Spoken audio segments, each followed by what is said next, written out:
Good morning students. Today is lecture 1 under module 9, and as you know that this module 9 is we will be discussing basically about bioethanol and biobutanol. So, two of the most important products from the fermentation pathway. So, let us begin our class today. So, we will talk about corn ethanol first. So, as you know, maize or corn is a grain plant from the family Poaceae and the genus Zea, originated in Mexico, but widespread to all continents. Maize crops currently occupy about 147 million hectares worldwide, being extensively used as human or animal food due to their nutritional properties. The period of growth and development of this grain is limited by water, temperature and solar radiation. If you recall, we have discussed about maize when we discussed about different types of biomasses, lignocellulosic biomasses and other biomasses which has been used for conversion.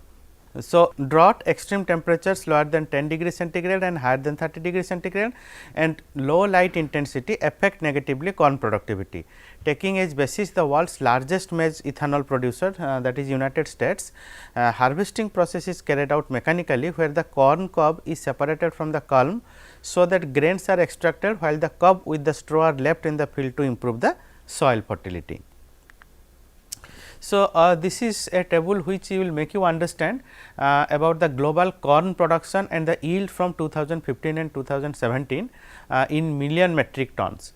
If you see the world is around actually projected, if you look at projected at 1036.90 million metric tons, that is the production 2017 and 18, and it has been increased, but I could not find actually the updated statistics. So, I am presenting you the old one. This is taken from the Foreign Agricultural Services of the USDA office, and you can see that apart from United States, China, Brazil, the entire European Union is clubbed into one group.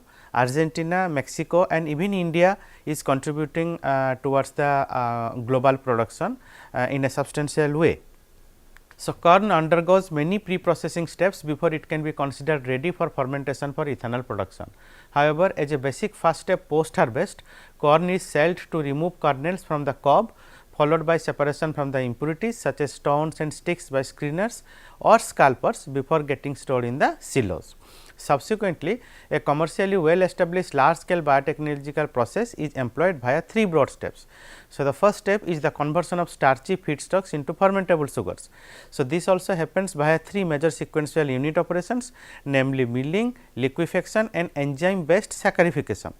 Now, the second one is fermentation, where the yeast metabolically converts these sugars into ethanol, and then finally followed by the purification, where the ethanol thus generated is separated out from other bioproducts and impurities by distillation before it gets stored or transported to market. Now, please understand that this is the basic scheme for any corn ethanol production, right, or we can say ethanol production. So, this and this is well understood. Anyway, we are going to discuss, and in purification step, it is distillation is the one which is being commercially adapted in many corn ethanol refineries. Okay, but please understand that it is only distillation is not going to serve the purpose. There are many other recovery methods are also there, depending upon what is your yield of the corn ethanol and in the fermentative product, basically what is the concentration. So, then you have to, and what are the other byproducts are present.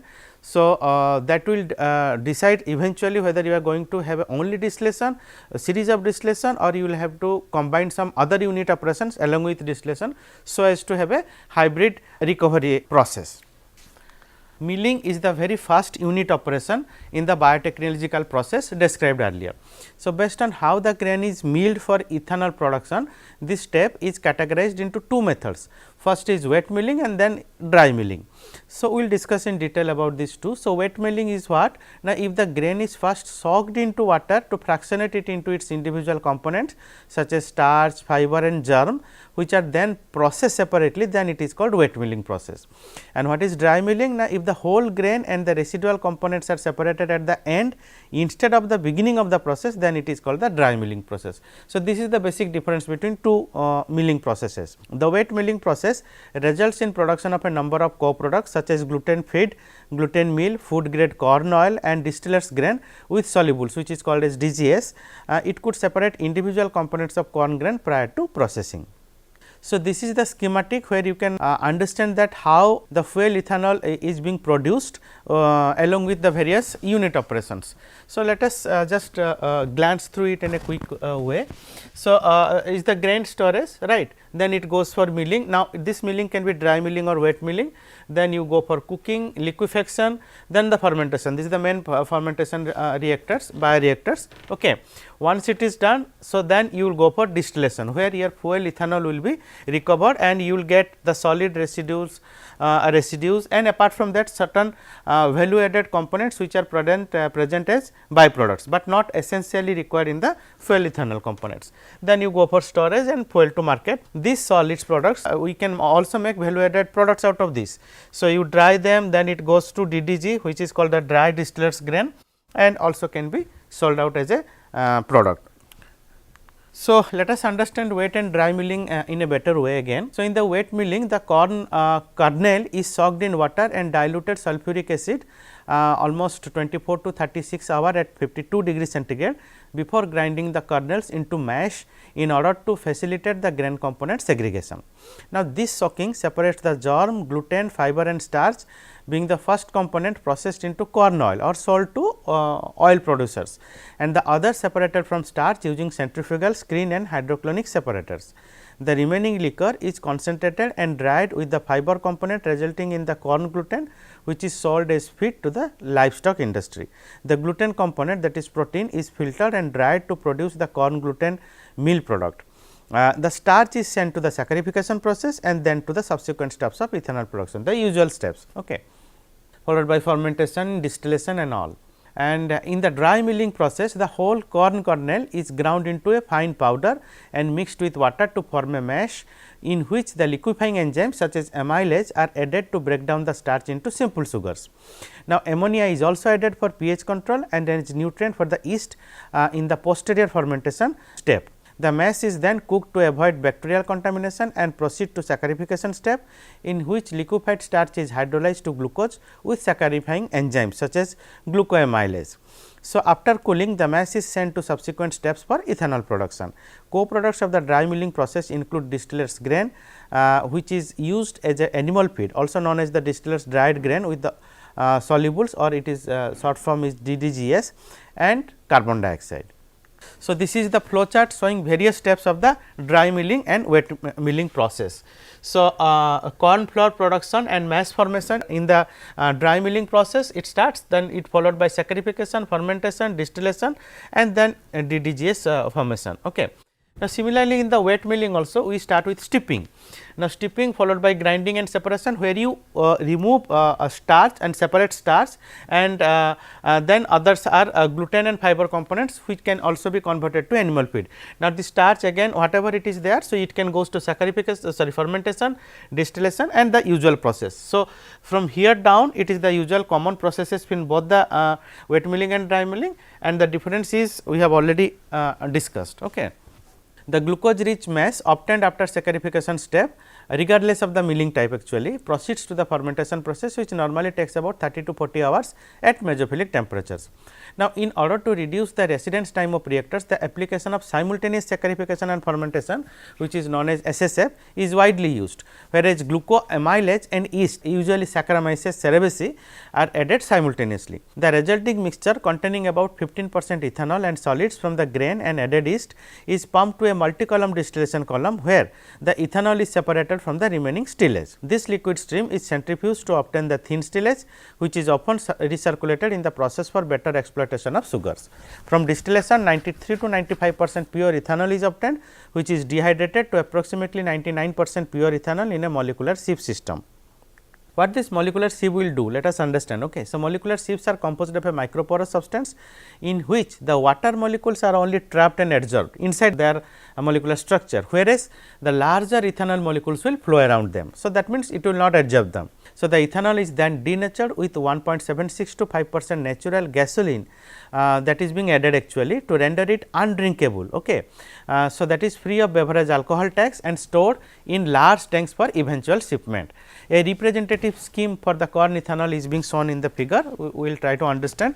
Okay. So, again two different processes, the wet milling is this side, the dry milling is this side, and this particular portion is dedicated to the processes which are common to both. Okay. So, again you can see that stripping followed by degerm and defiber followed by the starch separation, then liquefaction, then it goes to saccharification, fermentation, distillation, dehydration, and whatever you solids you get, that can be either corn gluten flin or can be DDGS. Okay. Then you get your ethanol. Similarly, in the dry milling process it is milling followed by the mass formation actually, followed by liquefaction and then the usual process. So, this is an overall schematic representation of how corn ethanol can be produced using two different milling processes, dry and wet. Now, we will discuss about lignocellulosic ethanol production.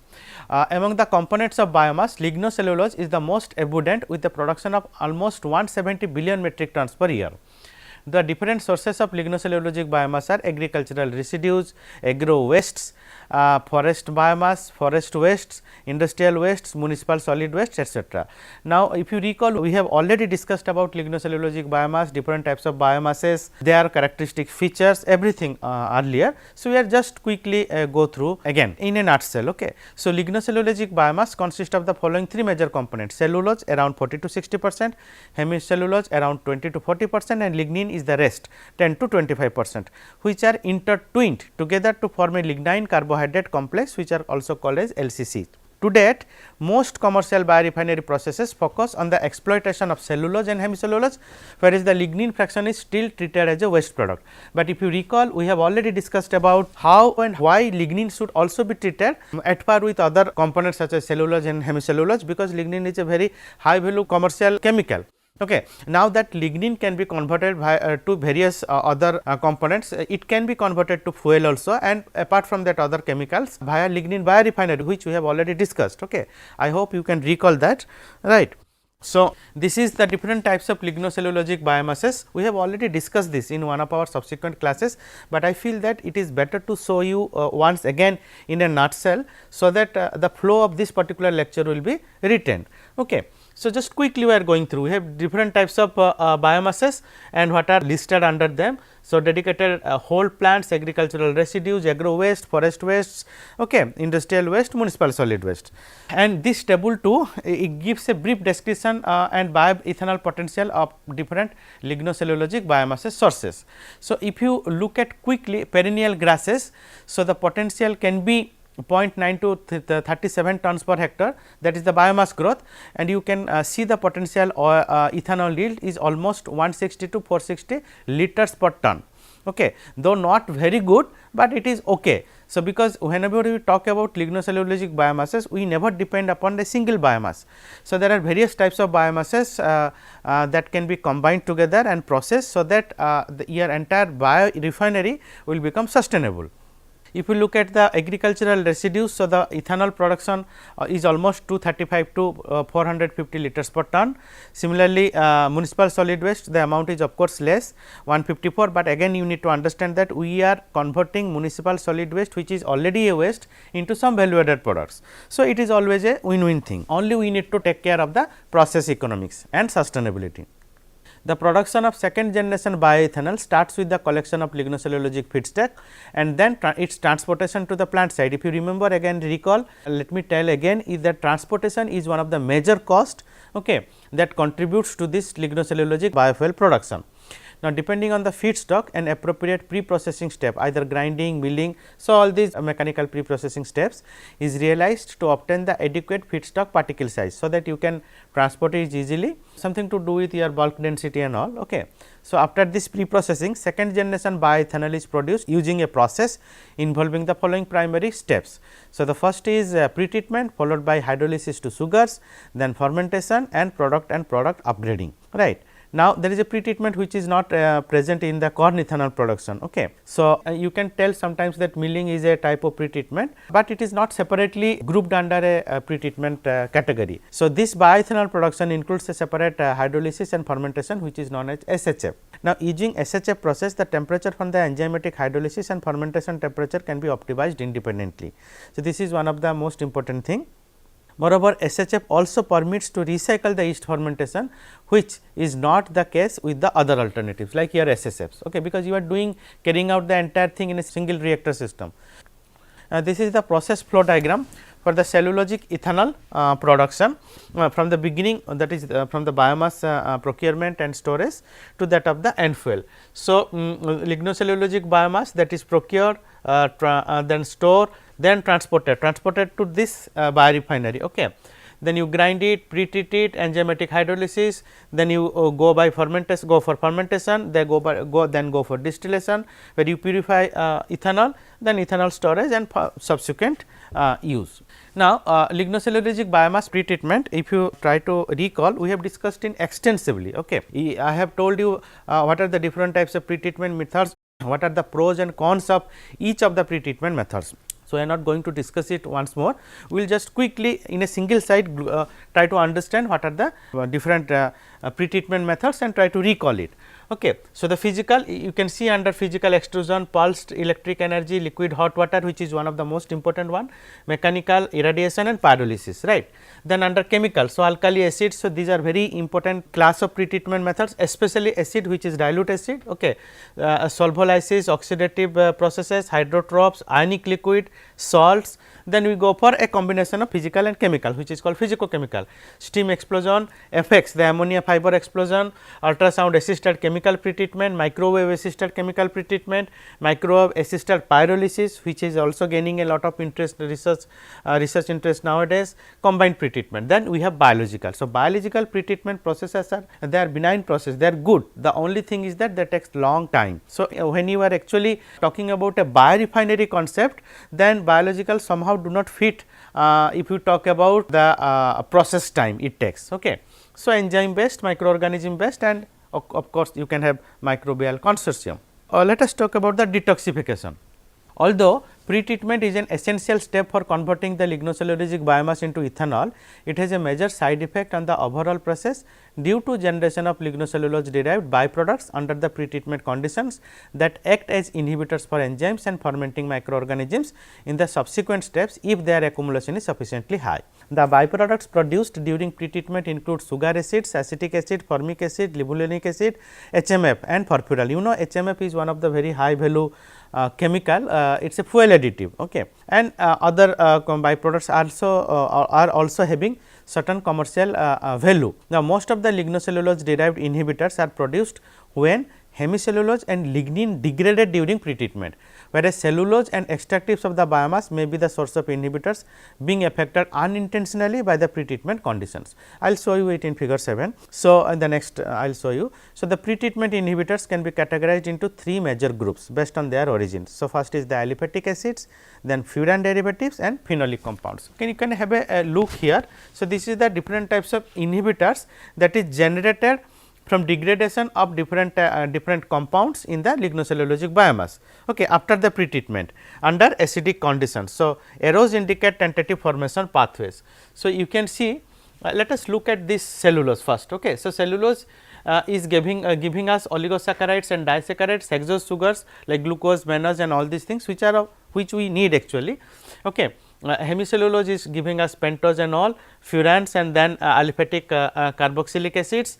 Hemicellulose also degrades to this type of compounds which can be grouped as uronic acids. Okay. Now, lignin.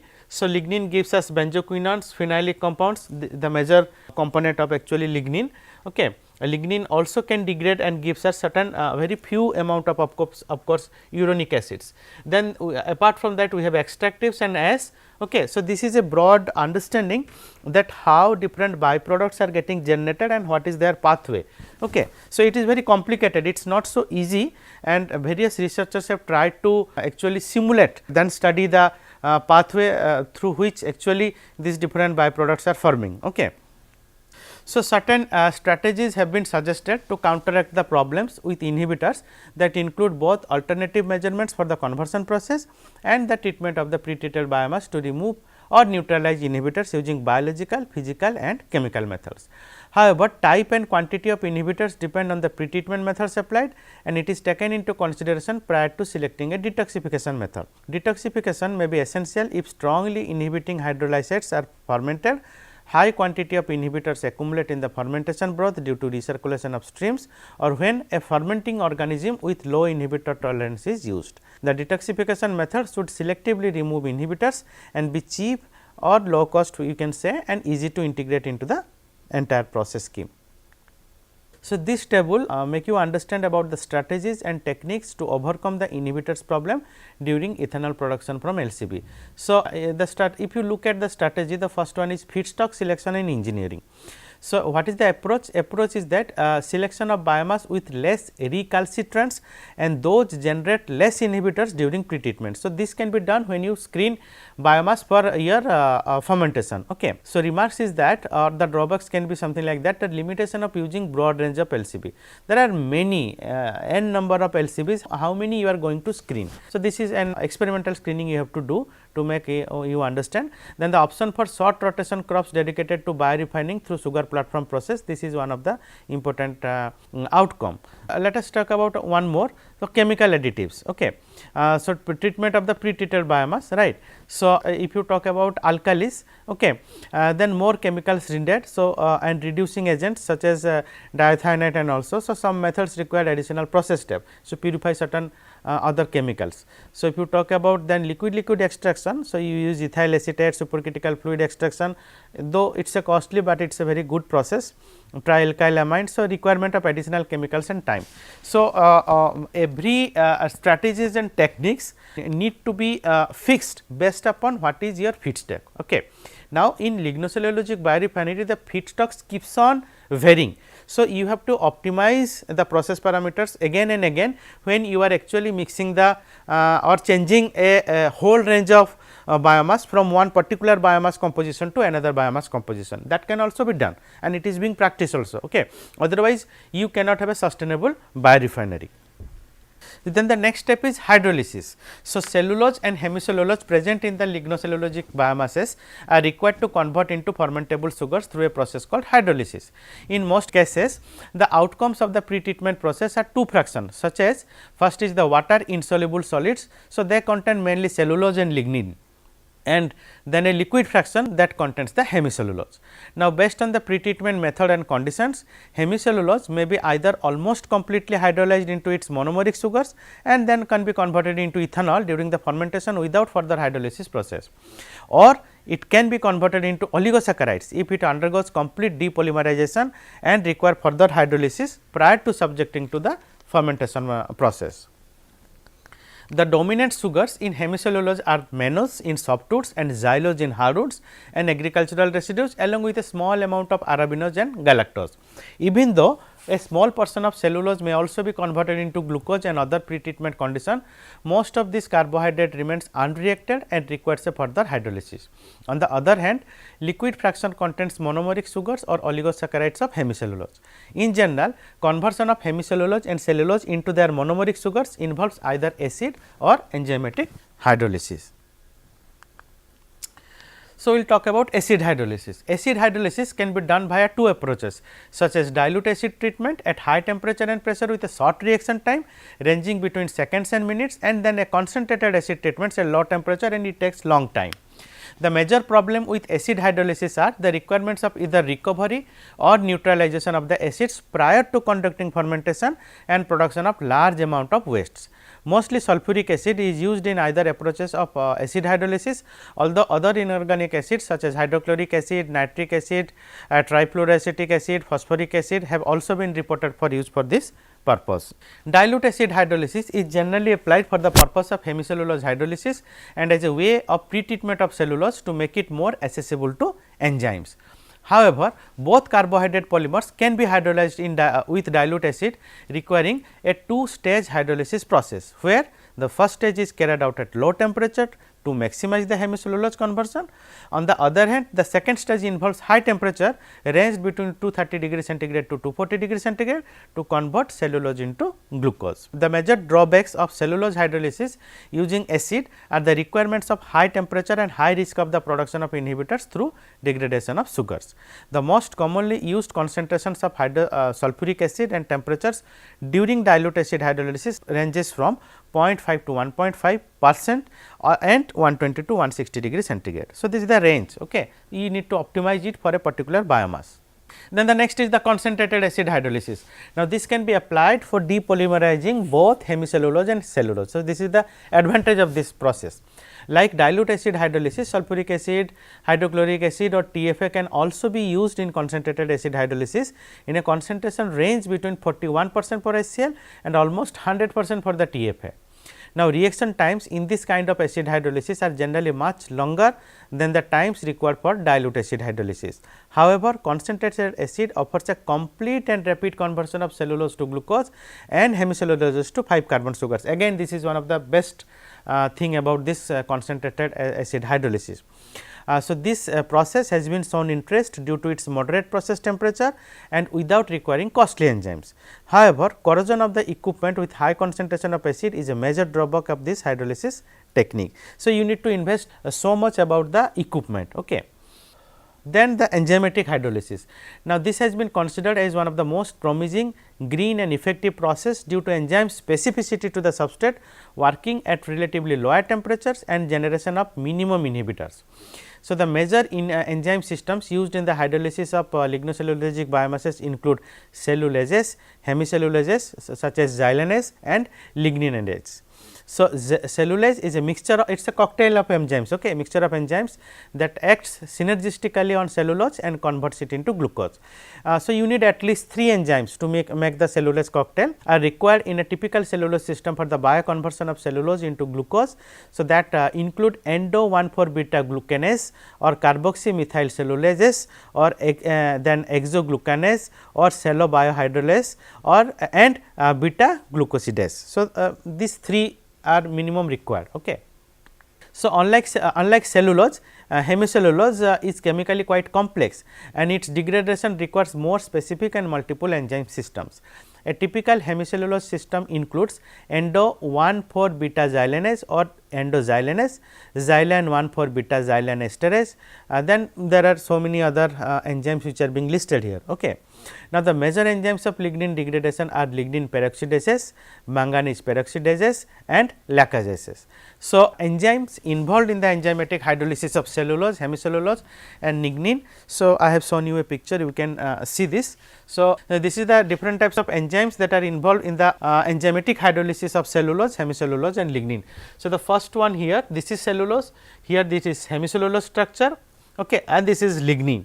You can see different types of enzymes such as endoglucanase, cellobiohydrolase, beta glucosidase, and for the cellulose hydrolysis. Here for the hemicellulose hydrolysis, there are so many different types of enzymes are there, and they are how they are actually targeting.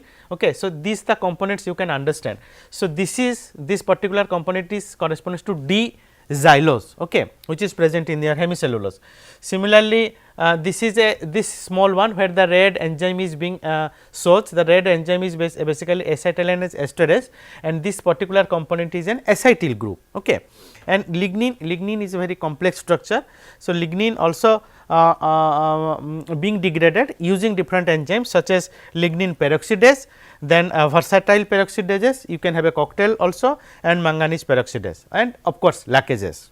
So, then the next is fermentation. So, after pretreatment and hydrolysis of the lignocellulosic biomasses, simple sugars are produced as a result of depolymerization of cellulose and hemicellulose that are then fermented by relevant microorganisms and converted into ethanol. The overall process is referred to as the fermentation. Ethanol fermentation can be done either by submerged or solid state fermentation. And what is the difference? We will try to understand. So, in submerged fermentation, water is an important liquid that is used to make fermentation mash by mixing a predefined solid with water. On the other hand, solid state fermentation is the bioconversion of the LCB in its natural state. So, in a solid state fermentation, LCBs are moistened with a thin layer of water on the surface of the biomass using weight ratios of water to lignocellulose approximately 1:1 ratio or 10:1 ratio. In that, again varies for the different types of biomasses. So, the next is product recovery, which is one of the most important steps. The reason is that this step is consumes lot of energy, chemicals and almost 40% of the entire production cost belongs to this particular product recovery strategies. So, there is a lot of work is still going on how to reduce the cost of this particular process, the product recovery process. So, ethanol is recovered from the fermentation broth by distillation or a distillation combined with adsorption. It may be membrane also. Now, lot of work has been reported with membrane. So, distillation is a mature process for ethanol recovery. The first part is distilling the fermentation broth to separate ethanol from water to reach an ethanol concentration of around 95%. And that the bottom liquid contains residual lignin, unreacted cellulose and hemicellulose, ash, enzyme, organisms, that means the microorganisms and other components, and are sent to the wastewater treatment. So, where you can again recover some of the components. These materials may be concentrated and burned as fuel to power the process or converted to various co-products, the bottom part. So, we will try to understand the different microorganisms which are required in the fermentation process for the corn based ethanol production. So, the most important is of course, the Breuer's yeast, which is Saccharomyces cerevisiae. So, the most widely used for commercial fuel ethanol production from sugar and starchy feedstocks.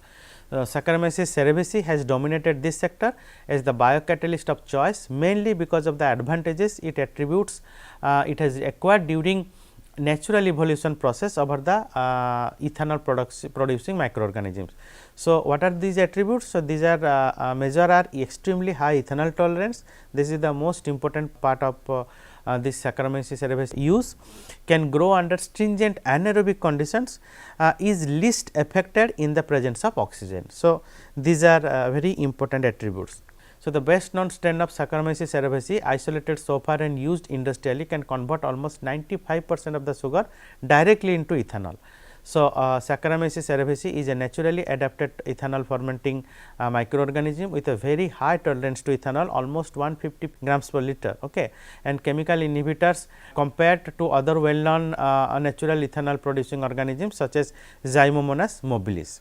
So, you can have a look at this particular table, which gives us a comparative analysis of the Saccharomyces cerevisiae versus Zymomonas mobilis. So, let us see the first one, Saccharomyces cerevisiae. So, the sugars that is utilized, you can use any of these glucose, fructose, maltose, sucrose, etc. The fermentation condition is anaerobic, almost 30 to 37 degrees centigrade, ethanol tolerance 150 grams per liter, other attributes is up to 95% of the theoretical yield. If you use Zymomonas mobilis, again the same sort of sugars that it can depolymerize. So, it is anaerobic around 30 degrees centigrade, more or less same. Ethanol tolerance is little less than that of the Saccharomyces cerevisiae, around 100 grams per liter, but it can produce up to 97% of the theoretical yield. Now, please understand this is theoretical yield. Practically how much is getting produced, that depends upon your process optimization and how nicely or how best you can do the process optimization. So, we will understand the role of microorganisms in fermentation of lignocellulosic hydrolysates. Many bacteria and yeasts can ferment soluble sugars in the absence of oxygen, which results in the production of ethanol. Now, these microorganisms can be obtained from yeast, bacteria and filamentous fungi. However, filamentous fungi produce ethanol at low rates and have limited tolerance to ethanol. Although a good number of microorganisms can play roles in the fermentation, the efficiency and feasibility of all microorganisms as ethanol fermentant are not equal. Commercial exploitation of these microorganisms is also limited and only a few are used on large scale ethanol production. The most common and widely used microorganism for ethanol fermentation is of course yeast, which has been proved to be a robust and well suited to fermentation of lignocellulosic hydrolysates.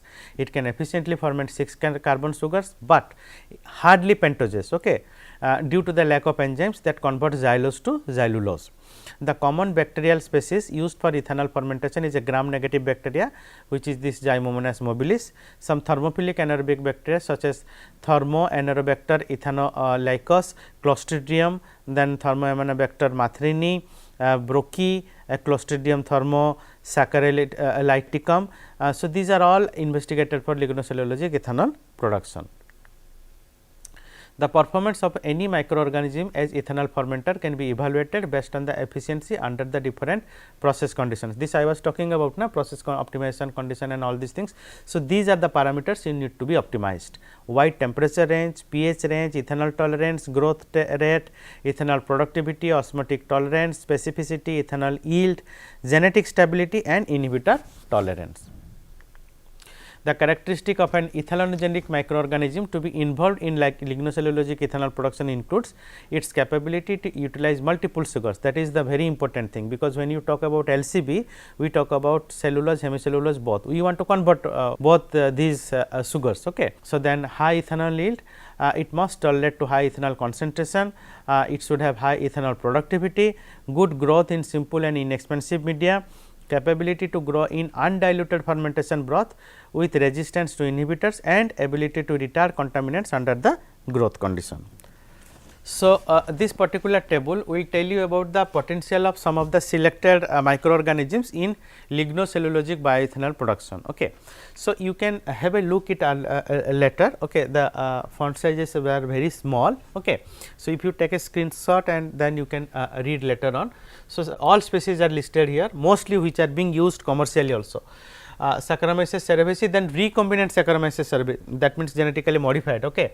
Zymomonas mobilis, E. coli, recombinant E. coli, okay. And there are many others also, and their characteristics, features, their contribution, where it is being used, only fermentation or fermentation plus hydrolysis both, okay. And then what is the major feature and role. Okay. So, then let us discuss about the industrial processing pathways for the ethanol production. So, in general, 3 main ethanol conversion technologies can be distinguished. So, the first one is the first generation process, then second generation process, and the integrated of first and second generation conversion process. If you recall, the biofuels are also been known as like that: first generation biofuel, second generation biofuel, third generation biofuel, all these things. Okay. So, the first generation industrial processing is the conversion of sugar and starch rich biomass crops to ethanol. In sugar based first generation industrial processes, I will show you the figure later. Okay. In the next slide, sugar cane, energy cane or sweet sorghum is shredded and milled to extract the sugar rich juice. The sugar juice is treated and concentrated by evaporation before entering the fermentation step. During fermentation, which is a exothermic process, sucrose is converted to glucose and fructose, which are converted to ethanol, carbon dioxide and byproducts like alcohols, organic acids, etc. So, the fermented broth is fed to a centrifuge to enable yeast separation and recovery. The fermentation gases are fed to an absorber for ethanol recovery. Both the ethanol recovered from the centrifuge and absorber are fed to a distillation column. So, actually the similar process of saccharification followed by fermentation, distillation and the usual procedure. Okay. The distillation product is fed to a rectification column, which produces hydrous ethanol. After further dehydration, anhydrous ethanol is formed. So, for first generation technologies, CAN bagasse and CAN truss are fed to a cogeneration facility to produce process steam and process surplus electricity. So, in a closed loop pipe refinery concept. So, this is the schematic of the possible ethanol conversion concepts for the first generation technology. Okay, quickly we will go through this. Okay. So, the sugary rich crops like sugarcane and any other starchy crops. So, you extract the juice is getting treated. Okay. then fermented distillation rectification. So, you get ethanol, right. So, whatever the residue is coming here, it goes to the combined heat generation process, heat and power generation unit. So, you get a steam, the steam is being used for other processes like your distillation and else, and then you can also have electricity, okay. And whatever surplus electricity after you use it in the entire scheme can also be sent to your grid or can be sold up, okay. So, the next is the second generation industrial processing. So, here the conversion of lignocellulosic biomass to ethanol happens. Okay. So, due to the complex structure of lignocellulose, the biomass needs to undergo treatment for embedded sugars that are available for the fermentation to ethanol. In a second generation industrial process, lignocellulosic biomass feedstock is pretreated and the hemicellulose and very little cellulose are hydrolyzed, followed by fermentation and ethanol separation. Hydrolysis combined with fermentation is more complex than fermentation of simple sugars. Many different techniques to pretreat and hydrolyze the lignocellulosic biomass have been researched to improve ethanol yield and to reduce ethanol production cost. Currently, steam pretreatment followed by enzymatic hydrolysis is considered as one of the most viable options for lignocellulosic ethanol production. So, this is the scheme actually. Okay. So, the feed handling. So, basically you go for pretreatment and all these things. Okay. In mechanical preprocessing, then you go for the pretreatment. Okay. Any one of the pretreatment process that we have already discussed. Hydrolysis, okay. Fermentation, distillation, the common steps. Then whatever the residue, solid residue, it goes to a CHP unit. Again, steam is being used here, electricity being used here. Whatever produced, surplus electricity can be taken back and sold off. Okay. One of the important feature here is of course, the enzyme that is required, you can have to produce it in a mass or large scale. So, the industrial processing residues of the second generation process, which mainly consist of lignin and the unreacted cellulose from hydrolysis are fed to the cogeneration facility. So, the CHP unit basically. Okay. So, another one is the possibility to integrate first and second generation process, that is the lignocellulosic residues of the first generation process as for example, your bagasse and trash are fed to the second generation process. How it happens? Okay. So, whatever it is the lignocellulosic residues is coming from the first generation, this is the first generation, this is second generation, are being used or are being fed to the second generation process, okay, because they are lignocellulosic rich component, right, and the entire process rest process schemes are same. Okay. So, the cogeneration unit fed with residues of the second generation process supplies the steam and electricity for both the processes. Okay. So, you have a basically a combined CHP unit, single CHP unit. This is the advantage of combining or integrating both the first generation and second generation, that you can have a single CHP unit which will produce enough steam and electricity which will be sufficient for managing both first generation and second generation processes together. Okay. So, I think with this I conclude today's lecture. If you in case if you have any query, please register it in the SWAYAM portal and I will answer it. You can also drop a mail to me directly at kmohanty@iitge.ac.in. So, thank you very much, and in the next class we will be discussing about cellulases, that is the enzymes and their role in hydrolysis, concepts of SSFs, simultaneous saccharification and fermentation and CBP, the constellated bioprocessing, and then advanced fermentation technologies. Okay. Thank you.